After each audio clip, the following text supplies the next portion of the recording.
Gio, who is in a very formal podcasting location, and I are here with Kenny Kane, the CEO at Firmspace, and he's dialing in from Austin, Texas. Kenny, the last time we chatted, so thank you. I'm going to publicly thank you because I was like, did we do a podcast together? No, you were kind enough. You're a busy guy. So Michael Everts, who now works for Office R&D. Yep. I don't even know if he was at Office R&D at the time. I was like, he was, yeah.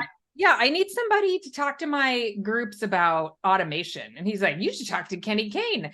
He introduces us. Kenny's like, sure, I'll do a presentation about automation. Gets on a call for me and does for our community manager group, does this whole like automation training. He just out of the kindness of his heart. You want to hear something crazy? Awesome. That was 2.5 years ago. That is crazy that was 2.5 years ago. And I think you were the COO then. Is that right? I was. I mean, you had like nothing to do at that point. Although it might have been, was it during COVID? Maybe you really had nothing to do. Wow. How far back are we going to go? I know. So anyway, that was so awesome. And I'm glad to, so I guess I haven't talked to you since then as one of the key points here. It's great to catch up. Gio put you on the schedule and I was like, oh, this is good. We could see what Kenny and Firmspace are up to. Yeah.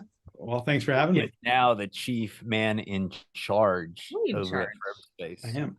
Yeah. So, yeah, Gio, dive in. Oh, dive in.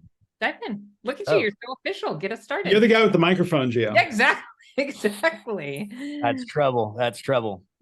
Kenny, so awesome to have you on, right? I mean, it's been a while. I think when we last spoke, you were kind of director of operations, and there's been obviously a ton that's happened in the industry. There's been a ton that's happened with Firmspace. I mean, I've always loved y'all's overall mission outside of co-working, but then y'all had a really, really cool initiative with the Austin location. Then you've grown, and by you've grown, I mean Firmspace and Kenny Kane has grown into the CEO role over at Firmspace. And so why don't we start there? Is kind of what's your evolution been coming into Firmspace, and kind of how has it evolved over the years? Personally, or are we talking about Firmspace? Both. Yeah. Both. I mean, so I kind of came up as a nonprofit guy, connected with a good friend of mine, Matt Fersler, who's a co-founder of Firmspace, moved to Austin so that he could step away from his nonprofit that he founded, which was Testicular Cancer Foundation. He's a TC survivor. My father had testicular cancer when I was in high school. So we kind of had that common bond where he was the patient, I was the caregiver, and he was stepping out of TCF to start Firmspace.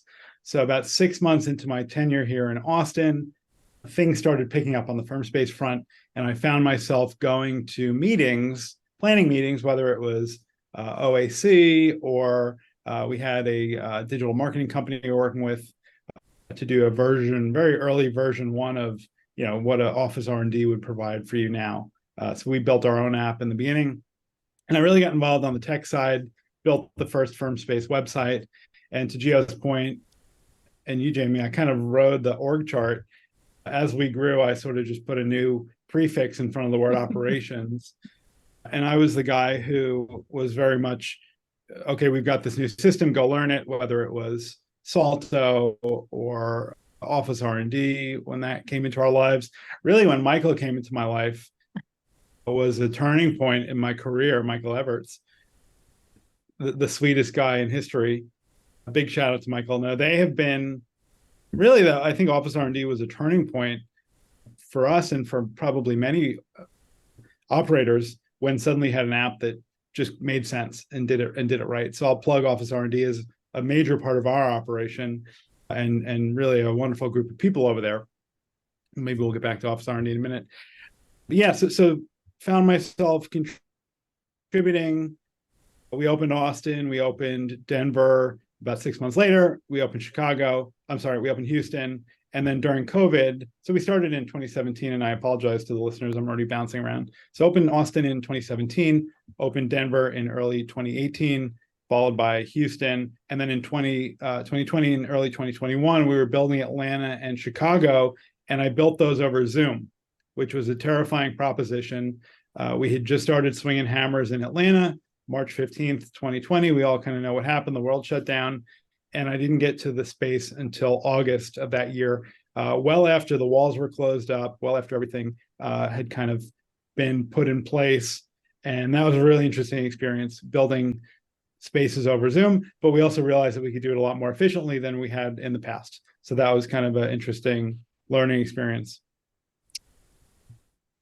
Where am I in this ramble? So Firmspace has grown. We're at 5 cities. I think where we are at from a growth perspective, which is probably going to be a question at some point of yours, is we're really looking to see what the market's doing and what are the needs of our clientele, our members, and how do we best serve them in what markets are most appealing for us and for them. So we're kind of holding steady at 5 cities and focused on making sure that our members come to work every day and they have the privacy, security, and productive environment that they can come in and get their, deep work and their important work done every day. So that's the mission that I come to work with, and I have a wonderful staff distributed over 5 cities and some support staff here in Austin. And I'm lucky to work with a really great group of people every day. And I think your model is so unique in how you built it out originally. I still remember when I toured the Austin location and was able to walk through it. So it was actually the first space I walked through that I think was a true hybrid of an executive suite and a co-working space, right? Heavily dense from an office standpoint, but yet you had the glass office fronts, the sliding doors, a lot of that feel that the original WeWork and some of the others had, but yet the efficiency of what frankly is what makes these spaces successful, right? Is you have to have the efficiency, you have to have a lot of those things that have had the success and the track record. So, kind of what was the thought originally where as you guys were building out spaces, as you methodically thought about it without really having as much data as we have today, right? We were still seeing a rise of the enterprise. It was pre-COVID. You had all this buzz with Adam and everything going on with WeWork and Industrious, kind of at as they were growing. So kind of how'd that evolve? Yeah, and I don't want to superimpose myself into the founder story or the original vision, but I will adapt it from my perspective. I think what we did well is we were built for COVID before COVID. So to your point, Gio, we have primarily executive suites. We've got 1s and 2s, 1 desk, 2 desks. In certain cities, we've done more. We go up to 10 in Atlanta. Houston's got kind of a blend. Denver's got a couple of 4s. So we tried to play around with the floor plate and figure out what was in demand. And of course, you don't always get it right. In some cities, we've used sheetrock walls with office fronts. Some cities, we've used demountable walls, which gives us a little bit more flexibility. I think really, to your point about Adam and kind of the growth of co-working, we wanted to go into a different direction where for every time you went into a co-working space and you left and said that didn't really feel like the right fit for me, we wanted to create an environment for established professionals. Really, it's called Firmspace in part with lawyers in mind. What would a lawyer want? And there was a lot of research done on what are their needs from a confidentiality, privacy, sound masking, sound abatement. We can never use the word soundproof, right? Gio might be in a soundproof room right now, perhaps in his fancy podcast studio. But we created the space with things in mind that, and I've been on the kind of the needs assessment phone call with a lot of groups evaluating spaces where they need their own internet circuit or they need all these different checkboxes so that they could put a person or persons in a flexible space, right? And I would imagine it's not a malleable process for someone to go into a WeWork or other space and say, I need my own circuit, I need to be isolated on a VLAN. And those were things that from day one we really thought about, right?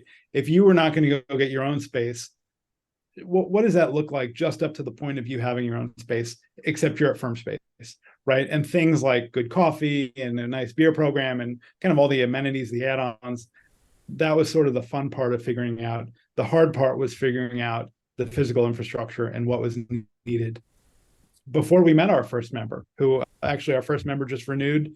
I think he's in his 6th year here in Austin. So Beautiful. If we can go from member 1, he's still here, which is great. Your LTV is getting longer every day. Exactly. And if we can be honest for a minute, I hope this is still the case. The most magical place in all of the land, their executive team actually offices there at Firmspace. Do you know who that is? Oh, yes. Well, I guess the statute of limitations has ended on that.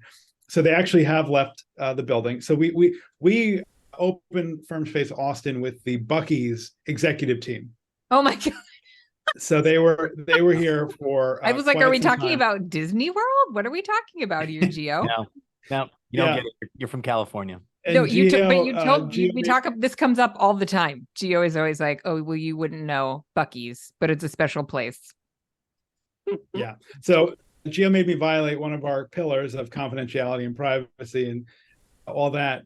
But anyway, they moved out several years ago. But we did have the person responsible for the alcohol, the person responsible for the candy, and there was a couple of other verticals of executives that were here. But what it amounted to is when we were 10 or 15 or 20% full in the very early days, they would bring out all these wonderful samples, and sometimes not so wonderful. You know, you got to take the good with the bad when you're getting approached for a new beef jerky, and you get 200 varieties of beef jerky from, you know, a Jack's Link all the way down to somebody in their basement making beef jerky. So they weren't all winners. I also came in one day and there was a counter spread of lighters, all different types of lighters. And I said, guys, I think we've kind of crossed the line. If there's a line, this is the line. You know, sort of fire in the co-working space.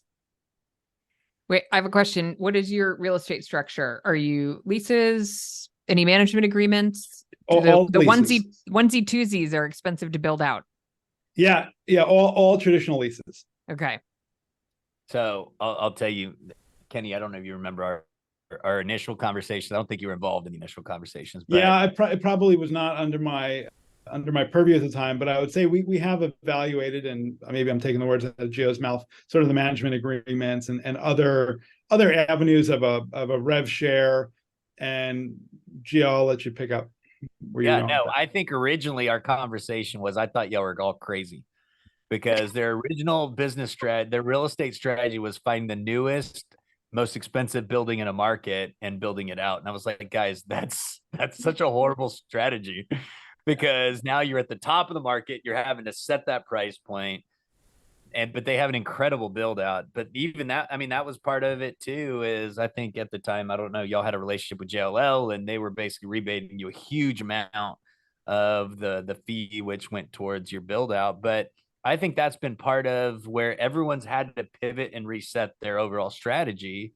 But I can tell you their signage strategy is absolutely, you go to Houston and I kid you not, the sign on the side of that building is probably the biggest sign of any office tenant in Texas, probably. So if you're ever watching the Weather Channel in Central Texas, I'm not sure how far the camera angle goes in terms of viewership, but we are the de facto uptown Houston. You just see the word Firmspace. So we've got it's like Times Square, New York type That's size. hilarious. Yeah, so we've got three signs that are 60 feet by 20 feet, which I project managed that, and I lost sleep. I probably lost years of my life over that project.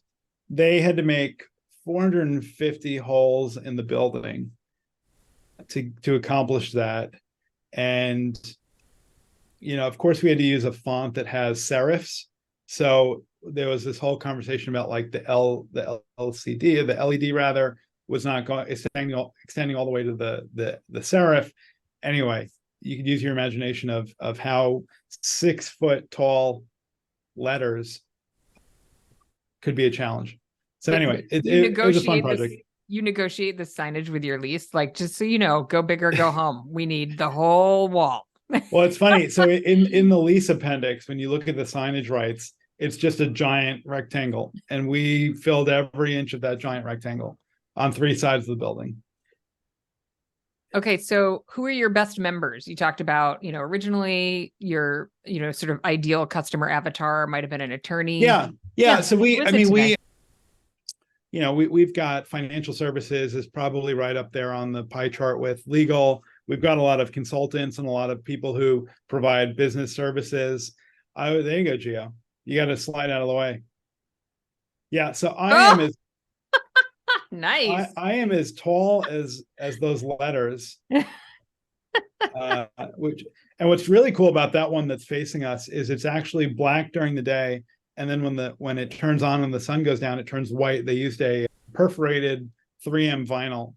Anyway, how much time do you have? I can tell you all about these signs. Their sign has That's why they made you CEO. They're like, nobody else knows how to do the signs. Kenny's got to be in charge. who has all the random knowledge of this company? Oh, Kenny does.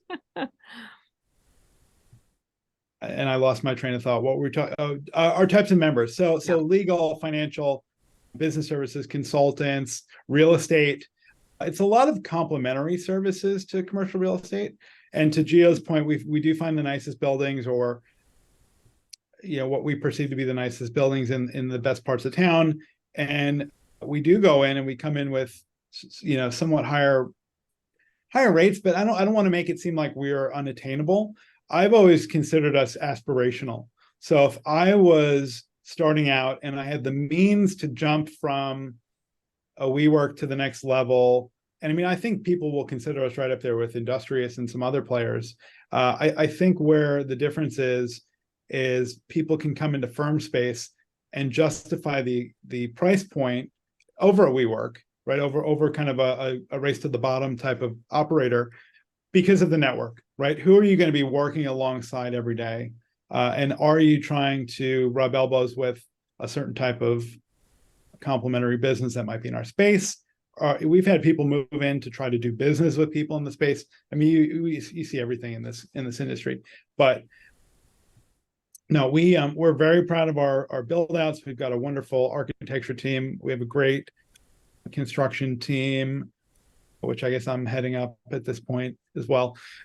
No, I don't want to make it sound like I'm more important than him, but we just have a really nice product. We put a lot of thought into it. Our founders are still super involved in the process and making sure that we are true to the mission, true to the brand, and that we're not compromising for the sake of growth whenever we do build a new space. In fact, if anything, we're getting more thoughtful. To your earlier question about how do we design the spaces, we're thinking more about what has been successful in the past in terms of office sizes and desk counts.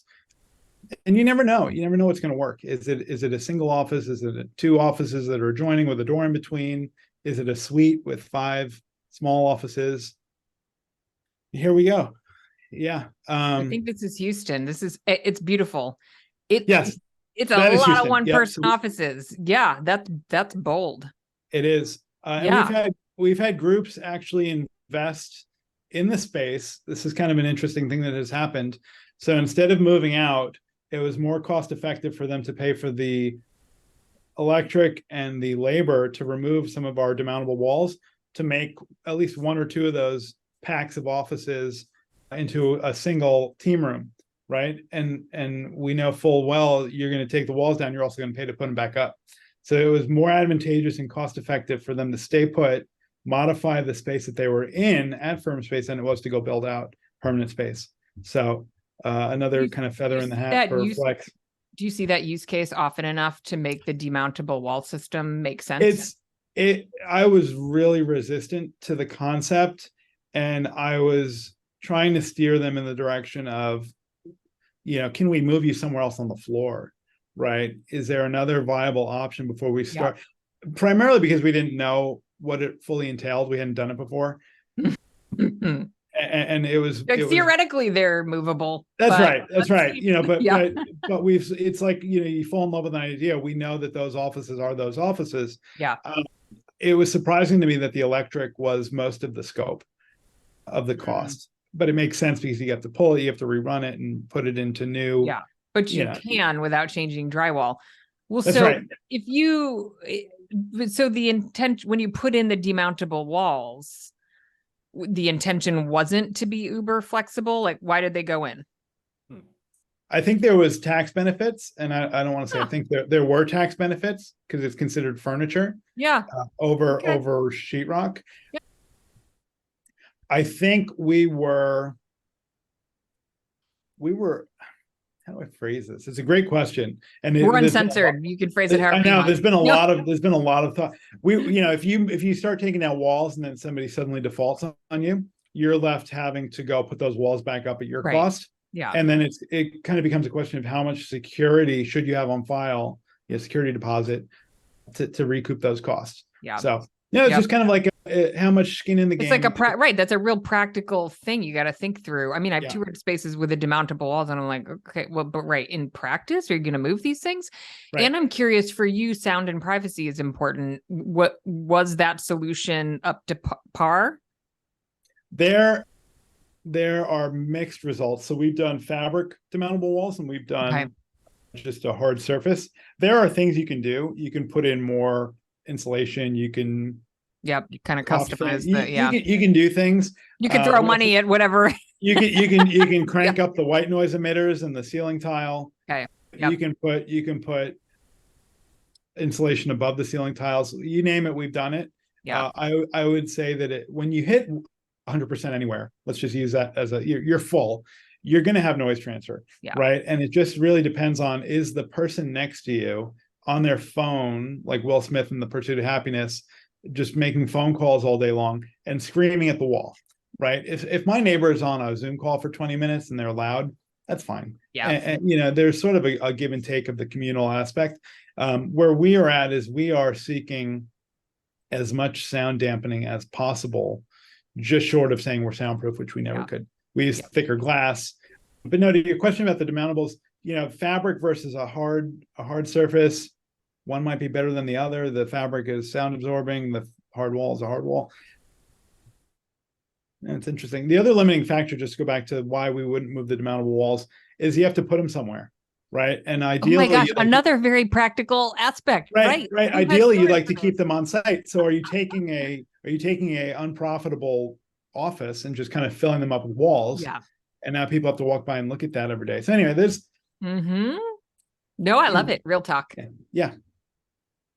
Yeah, and I think there's been so many people that have tried those. I mean, you remember when Common Ground did it, right? And they had some Italian fancy custom. Yep. And I'll tell you, I've been in those since they've gone belly up, and they're not. I mean, you would need an entire crew to move any of that stuff, and it's just so inefficient. And anytime you put the word custom on something, run. Yeah. So do y'all use I guess you said Word. Do y'all still use them, or where are y'all in that? I think it would just be kind of leveling the bids, versus demountable walls versus sheetrock and all that goes into that.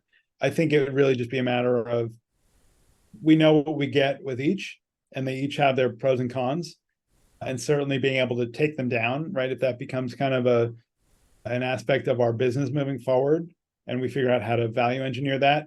Yeah, I think having gone through this exercise of moving the walls, maybe there's a consideration of where you put the power, right? And is the power on its own little, it's short little wall, and then you get the big sections that you can more easily remove without interrupting the power and data. Anyway, we're uncensored, but no, it's an interesting conversation. Also, the fabric, people put their feet up on it, and then you have to steam clean it versus just wiping it with 409. There's so many things you don't think about. Well, speaking of things you don't think about, you said uncensored, and so I got the pleasure of spending some time with Matt, the founder, and I think he's got an incredible heart. He's, the fact that he's so passionate about giving back to the community and everything else.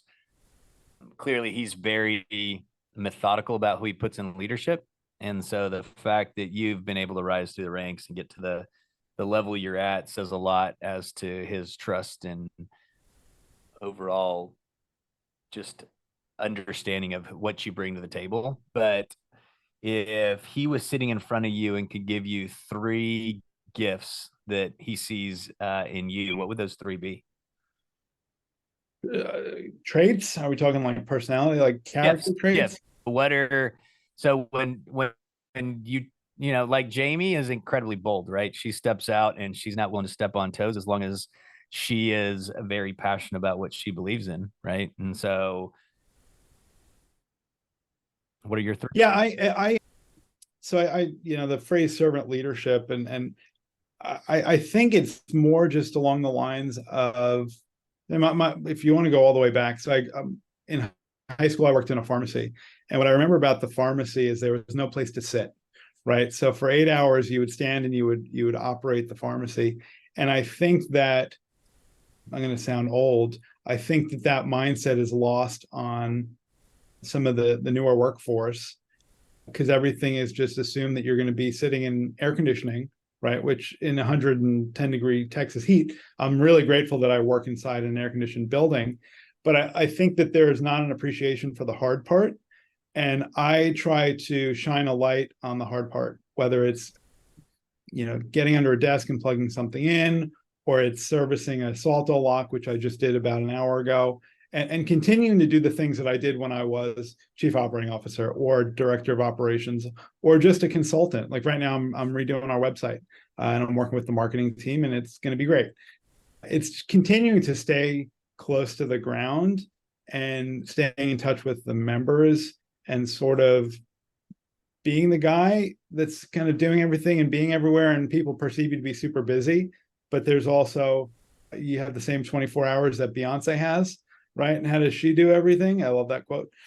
Not that I'm necessarily a huge Beyonce fan, but there's no reason for anything to become super serious, right? For every bad day that my staff might have, or somebody has a bad experience, I tell them, listen, we just sell office space.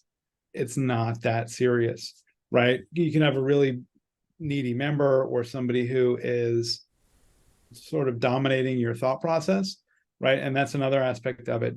Let me help you.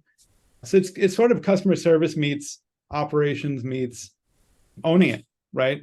There's a book I haven't read called Extreme Ownership, right? Whatever they've written in that book, you can't have the title unless you want to put on those pants. Well, that was a long answer for one. You got two more to go. So. I thought I covered three in that answer. So maybe we're using a different. You're using kilometers. I'm using miles. Well, I am Mexican, so we do use kilometers. In that. No, I think it's just trust. You listen. I come to work every day and I fulfill the vision of this company, and I take that very seriously. And one of my guiding principles in life is, you're either building your dream or someone else's, right? And right now, and in this capacity, I'm building someone else's dream, which I feel, my personal success is also largely contingent upon this role, right? And the two are very much blended. Just, it seems like every job I've taken on, it sort of becomes part of my life. And I think that's when you know that you are passionate about what you do, right? So it's not like I'm just the CEO of Firmspace 9 to 5. It's a lifestyle. If I need to get on a plane and go to one of our remote cities, or I need to go drive to Houston, I'll do it on a moment's notice. So it's just, I don't know. I'm going to continue to come back to the one answer I gave you, Gio. So help me. No, I'll help you, and then Jamie's going to help you too, even though she doesn't know it. Oh, I would tell you humility and hospitality are two huge ones that I've seen in my limited interaction with you. You've always gone out of your way to interact with me, whether it be when I'm at one of your locations, and you're even in a meeting, you've walked out just to say hi to me and walk back in the meeting. When I reached out to you on LinkedIn the other day, again, it was like we're old friends and we picked up right where we left off, right? And Yeah. I've seen you pick up the trash. I've seen you serve coffee. I've seen you serve your staff in a humble way, and I've seen you interact with your guests, right? And so that's the hospitality side of stuff. And so I think that's at the root of our industry, right? Is hospitality is what makes these spaces work or makes them not work, right? And so kudos to you for that. And I've seen those in that interaction with you. And then, Jamie actually gave you a gift before we even got started. So I'm going to let her tell that story. But you stepped up and were able to help her in a way that she needed at a time that she didn't know where to go. So Jamie, take it away. I think we were already recording. Were we? I think Yeah. we were. You We were may have been recording. messing with your camera angles. I think that might Maybe. be right. We were already recording, but it kind of goes along with your humility. Like I said, he's a busy guy, and he was like, "Sure, I'll do that for you." If Mike Everts are one of our favorite people in the Yeah. world, Listen, if you don't like Mike Everts, you may want to look in the mirror. 100%, Seriously. totally. Yeah, I 100% agree, and I get that, consistent impression. Like you're not too busy, which is how you just kind of described your gift. I'm not too busy for that. I'm gonna keep it real. Yeah. He's also from Strong Island, so special people are born on Strong Island. I am, and I feel like there's a certain amount of people, or a certain percentage of people from Long Island that would say that, which is funny. I might not be one of them, but I do. I'm aware of the phrase. Yeah, no, I spent 29 years in New York. Worked in Lower Manhattan for 7 of them, and the rest of the time I was out on the island doing my thing.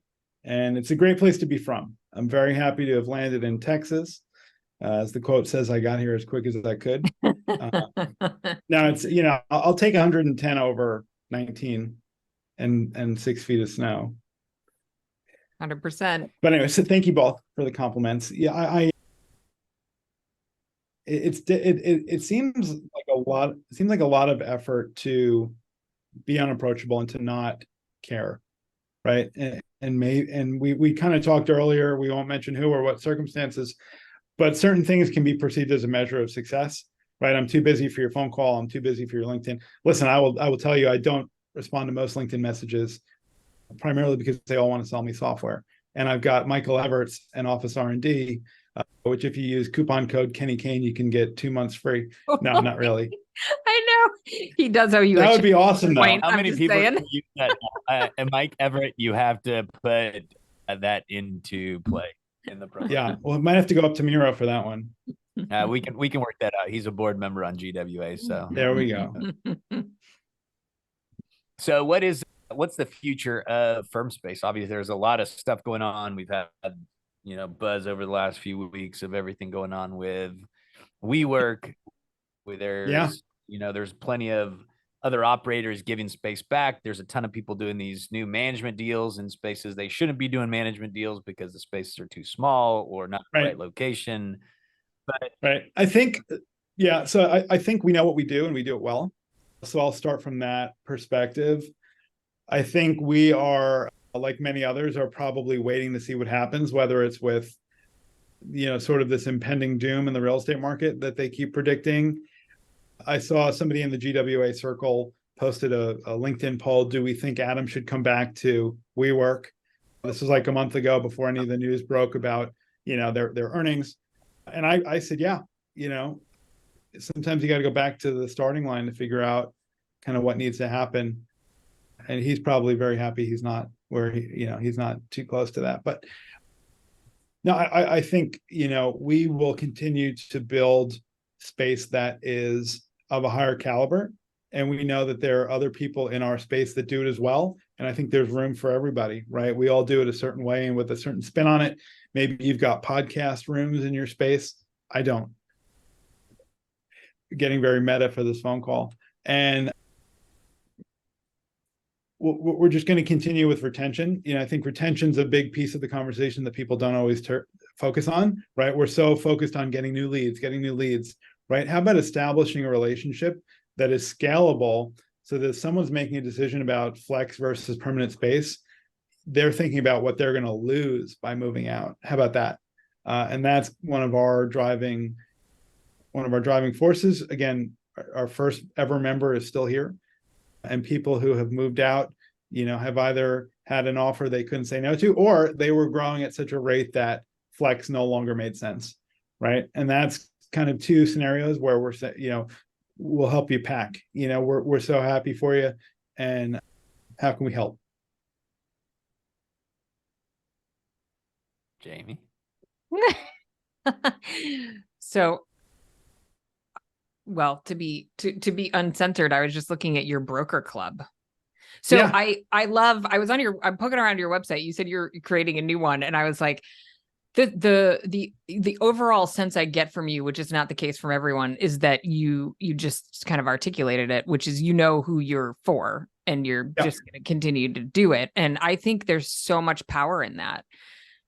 To have that clarity makes everything else so easy, right? So instead of sitting in a meeting room talking about what's our brand and what do we do, you know that, and so there are decisions to be made, but you're coming at that from a place of clarity. And I actually think your website is really like nice and clear and does a lot of things. We have an operator membership, and we're working on a sales page.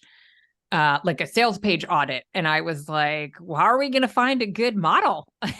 There aren't many good models in our industry. Yeah. And I think your site's done really well. And I love the spin on the broker club that you've got on your website.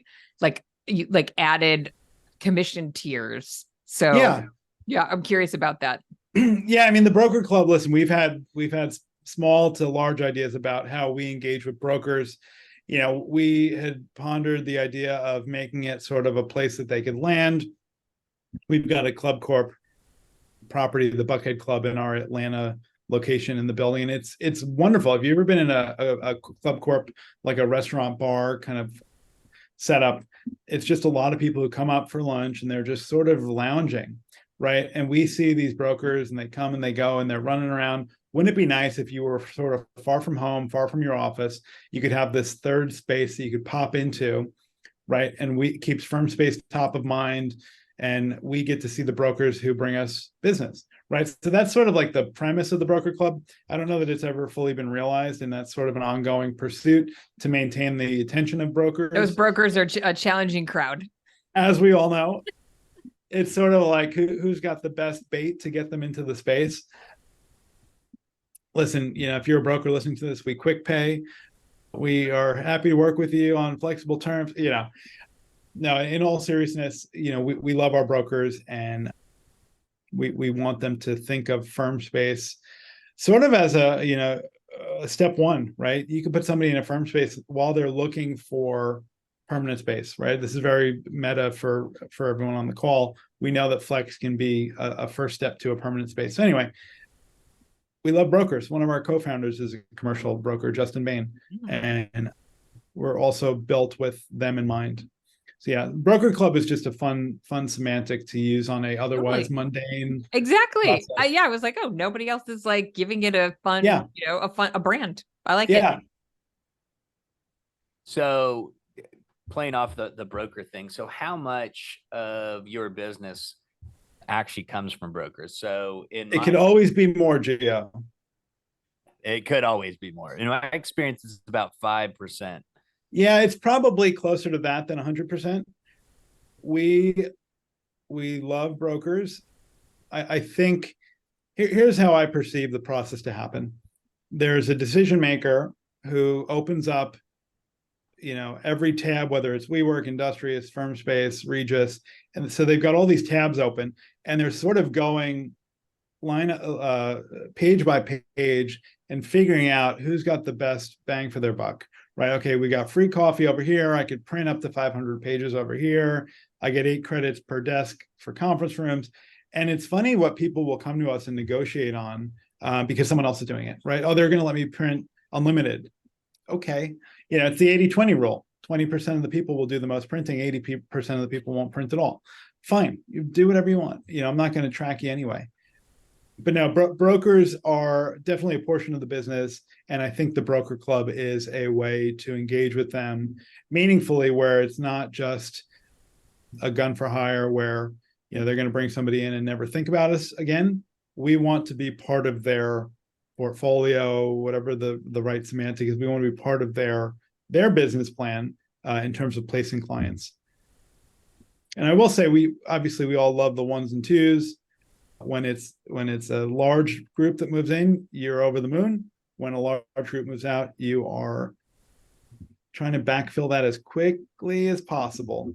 And that's kind of where the broker strategy comes in, right? What are your flex needs? We get requirements all the time of 40, 50, or 100 desks, especially right after COVID kind of weaned down. And we just couldn't do it, right? Or we'll get a requirement for 10 or 15 desks, and okay, sure, you can move in, but you're going to be scattered throughout the floor. And then you massage that process when people move out. So, broker requirements are sometimes a little too over the threshold of what we can accommodate. So in your experience, have you seen over your the last few years, seeing landlords and the real estate community embrace the flexible model more? I mean, I'm sure everyone has their version of this. I think when you are evaluating buildings, they want to put you in the low rise or just, the bottom of the mid rise. They're not going to carve out anything special for you. We are lucky in Austin in our building that we are the first non-Google floor up here on 19. So that was our first location. We got a really great floor. I think as time has gone on, whether it's a single building owner, however you want to phrase that, someone who's got a small portfolio, or a group that's got a large portfolio, I think they each have their own bias towards flex office space. And I don't know that it's trending in a positive direction. And I think COVID has a lot to do with that, right? A lot of groups are, potentially defaulting, or they're hard on the building. Maybe the density is super high and it's causing a lot of operational issues. I can't speak for other tenants in the building that have employees. I'm sure there's issues there of them parking in reserved spots and whatnot. But those are sort of things that happen when you have flex and all these people coming and going. It's not just your space, but it's how you impact your landlord ultimately and your property management team. So anyway, just some thoughts. I am curious about your team strategy. So you have, how many locations do you have now? Now we have 5 locations with 2 employees at each that support the functions of the members. So do they have any responsibility for where does sales get handled? Like, where do leads come in? Do they come in to the individual location, or do they come into a central resource? Yeah, so we have a wonderful VP of sales and biz dev. Her name is Cece Lopez. We hired her out of Regis. She has a wonderful tenure in the industry. She's tough as nails. And if she's watching this, I hope she knows how much I appreciate her. She brings a lot of really great perspective. To answer your question, the sales have always come into the locations specifically. And then there's a strategy that bubbles up with CC in our current iteration of the process. The teams also support one another. So there's a collaborative phone call that happens once or twice throughout the week, and they are constantly giving each other ideas on how to close deals. There's also in our most recent incarnation of this, we have a membership sales manager who is mostly responsible for new business and outside, inbound generation. And then we have a membership development manager who's responsible for operations of the space and also retention and renewals. So we've kind of severed them. In certain instances, if there's an existing relationship, maybe they go to the other person that they know. That's kind of the approach. We did have, version 1 was a membership. It was a community manager and a community associate. And then sometimes the manager would leave and the associate would be promoted. And that was sort of the upward mobility at Firmspace. We sort of did away with that and said, okay, how do we give each person enough responsibility that it's a meaningful job for them to come in every day? And if any of my team is watching, hi, I appreciate all of you. And how do we make sure that people who work for Firmspace get the most value out of working here? Again, trying to sound humble, I think people who maximize their opportunity at Firmspace would come to me or come to my VP of operations, Kristen Kirk, Darby, who is our marketing and branding director. How did they pick up the skills that sort of the leadership team has acquired, right, through a lot of time in, and run with it? Everything that you learn in a flex office space as an operator is transferable, right? Talking about operating commercial office space, interacting with human beings, software, technology, security, AV, IT, all of this stuff is just good to know. And I really, really am disappointed when people just kind of come in, do the bare minimum, just kind of phone it in, and they pass through. Not that we have any amount of that, but I think there's just a lot to learn here. So that's how we do things. So when you wear multiple hats, you get to have fun doing this. So Jamie and I text back and forth all the time during these calls. And so I just text her, and this is going to be a first, right? This is our first live invitation to CC Lopez to be on a panel for GWA in DC. We have actually got a panel on closing the deal. There we go. So I actually text her, and I don't know if we were at Regis at the same time, so I know her. You well. know CC? I was like, what do you mean you texted CC? Oh, that's so while funny. we're on the call? I know everybody, James. You know this. Yeah. I know everybody. it, but you still surprised me. I mean, listen, we texted can have an hour-long conversation about how great CC is. Oh my gosh, she is a bulldog, and she's a closer, and she makes stuff happen. So, yeah. But either way, if she's available those days, we'll hopefully this amazing CEO will back her. Approved. And she's in San Diego right now on vacation. I feel bad. She took her first PTO probably in a year and went to San Diego for their first ever hurricane. Oh, right. Hillary. Yeah, I mean, it's not their first ever hurricane. Ouch. Yeah. So anyway, she's made the most of it. And I love that you gave shout outs to your team.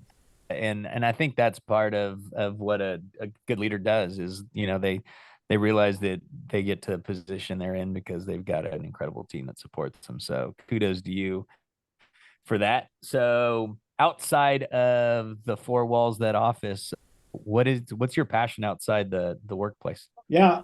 So I've got a 2-year-old. Her name is Pearl. We just posted on social media yesterday that we're expecting number 2. So we don't know, and we won't find out until the baby's born, if it's a boy or girl. So that's always fun. I am wrapping up my MBA. So what's really interesting is about a year ago, 14 months ago, no, it was a year ago, I was on Reddit, and I have been looking for an MBA program for about a decade. And I finally found one that kind of met my needs over at LSU. And I've been doing that kind of nights and weekends, but it has been easy. I mean, it's not something that you just go run off and do. So that's been occupying a lot of time. So I'm passionate about that, and I'm glad we wrapped that up. But just continued pursuit of excellence. I think that we are in a time where if you don't continue to improve yourself, you're going to get left behind. And it's just this continued pursuit of excellence, right? And I think that's very meta for who we perceive our Firmspace members to be. They're also doing these things. They're not trying to get rich overnight or come up with these crazy schemes where, they move in and then they default on their membership agreement with us and move out because their company's gone belly up. It's just a really long race that we're all running. I'm not getting choked up. I'm just out of water. So we'll choke you up. What's your favorite thing to do with Pearl? Oh, well, sometimes we make new lyrics to her favorite songs that involve some of her things that she needs to get better at, like going potty. No, I mean, we're getting really specific. That's why it's uncensored. Right. And if any of my team have made it this far, you are welcome for that little tidbit. No, it's crazy what they pick up. And I think it's just going through the daily experience of what is she going to come up with today. And if you're a parent, you probably know that. And part of the reason I brought up the words that we switch out in her songs is because she just started twice a week school. So my wife and I are slightly terrified of whatever she's going to repeat to these people that my wife, but mostly I, have said to her in our little circle or a little bubble. It's fun. It's just a ton of fun being a parent. And you do learn early. Nothing is sacred ever again, especially while you have one. I only have one. So she's like involved in all the adult conversations. And Yeah. so, yes, I'd be out in public and someone would refer to something else like, whoa, whoa, whoa, what? Well, it's funny you say that because so we found out that we were pregnant on her birthday, and we told her subsequently, and we were among family, and we hadn't really told anybody yet. And she points at my wife's stomach and goes, "Baby brother, sister, mama, tummy." And it's like, oh yeah, we're pregnant. Yeah. So it's No more secrets. No more secrets. So it's very funny. So I'll tell you, Kenny, actually, we don't have an editor except for Dagny. She's our editor, right? So anytime, typically it's me that says something inappropriate. I'll send you all the timestamps of things that I would like redacted. Perfect. Yeah, Great. We've only had to do that one time. That was when we had Mark Rose with AY on, and they're like, "Well, he can't say this, or you got to." Oh, that's right. The PR editing. Yes, we have edited a few things that Gio has said for sure. I couldn't even find the last one that I knew we had to edit out, so we're gonna get a phone call from somebody. I need to write better notes. Anyway. Actually, we did have people cuss in the last two, by the way. I know. Well, I've been good. I don't think I've let one slip. Nope, no. Zero. That's good. I've made a personal effort. Well, not only with my daughter now memorizing everything, but we were going over some customer service. Let's call them infractions, or members being. Let me rephrase. Members who were giving our team a hard time. Normally, these are like the light users, kind of our virtual users who just come in and think they own the place. And I use some strong language on that we won't tolerate certain things. So anyway, we appreciate all of our virtual members. There are certain people who are a little bit more needy than others. They're not listening. Okay, final question. What is your favorite karaoke song? Oh, so I grew up on Long Island. Long Island is well known for sort of its homegrown, I believe the terminology is emo music. I just know it as what I grew up with in high school, where it was, singer-songwriters of the male domination singing about girls. So like Taking Back Sunday, you might know the name. Anyway, some of those old songs from high school are probably the ones that would get me singing along in the car. And, it's funny what you still listen to and what it's like my dad only listened to the Beatles ever. You just listen to the same music forever and ever and ever. Yep. So that would be Although the Beatles is not a bad choice. So no. Yep. And subsequently now I listen to the Beatles. Totally. It has been an honor and a pleasure reconnecting. Likewise. I look forward to seeing you one of these times when I'm in Austin and our paths cross, or we make them. For sure. Feel free to continue to send me unsolicited LinkedIn messages. I will do that as soon as I start selling you software. Exactly. Thank you, Kenny. We appreciate it. Jamie, hopefully it's sooner than 2.5 years before we reconnect. And I do need to come to GWA. You do. I will go on record. But we'd also like to see you. It just happened, didn't it? In July? No, it's in September. Oh, it's in September. Okay. Yeah, the 19th. It's coming up. You could still come. Well, we'll have time. Maybe Michael Everts will buy me a ticket. He might when I send him the recording. This has been great. Thank you for the therapy session, and hope everybody checks out Firmspace. Look forward to future discussions with the two of you. Awesome. Thanks.